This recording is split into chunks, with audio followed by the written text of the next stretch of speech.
So I think there's some great examples of companies who have embraced the changes from physical retailing to digital retailing and the gaps in between.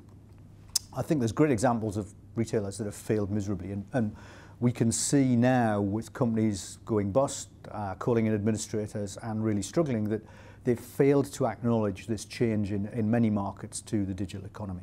I think we're driven by time. I think we're driven by availability of information, that we're now all more promiscuous in the way we shop because we can be.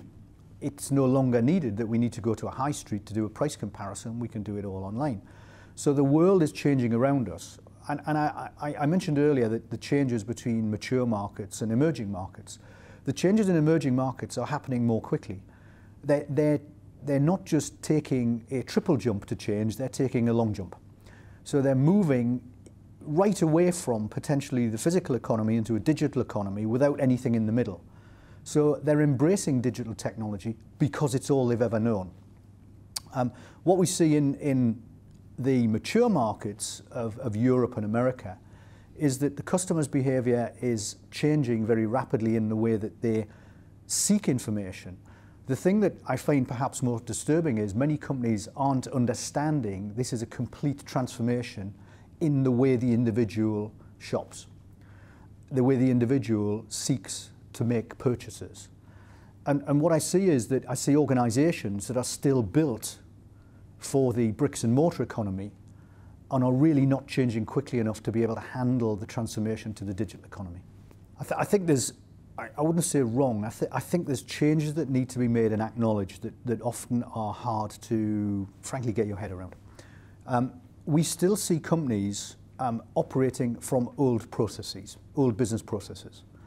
This is about inventing new business processes in the face of the customer. We all get obsessed about technology, we get obsessed with organisation. There are very few organisations that are frankly obsessed with process. This is about inventing new processes and then building the technology and organisation around them. The processes of the future have to take what we call multi-channel seriously. They have to integrate all the channels. They can't just look at the channels in isolation and build strategies for the customer down each channel. The processes have to be completely integrated in the face of the customer. That then means you have to build a customer experience that is appropriate to each channel. So browsing in a shop, how do you make browsing in a shop digital? When it's physical, it's easy, you walk around. How do you do that on a mobile phone is a completely different process through a mobile app. And I think what we're seeing is that many companies aren't thinking through the processes of the future. They're thinking through the technology of the future, but not thinking through the process by which they will connect with the customer. To me, process is a big obsession. And I get really quite emotional when I see people still trying to plot process with yellow stickies on the wall. Right? I don't remember NASA making paper aeroplanes and throwing them around the room to design a space shuttle. They use professional software. There's many tools out there now that are professional business process management tools that allow companies to model not just what they have, but new processes of the future, so they can build the technology and organisation around that.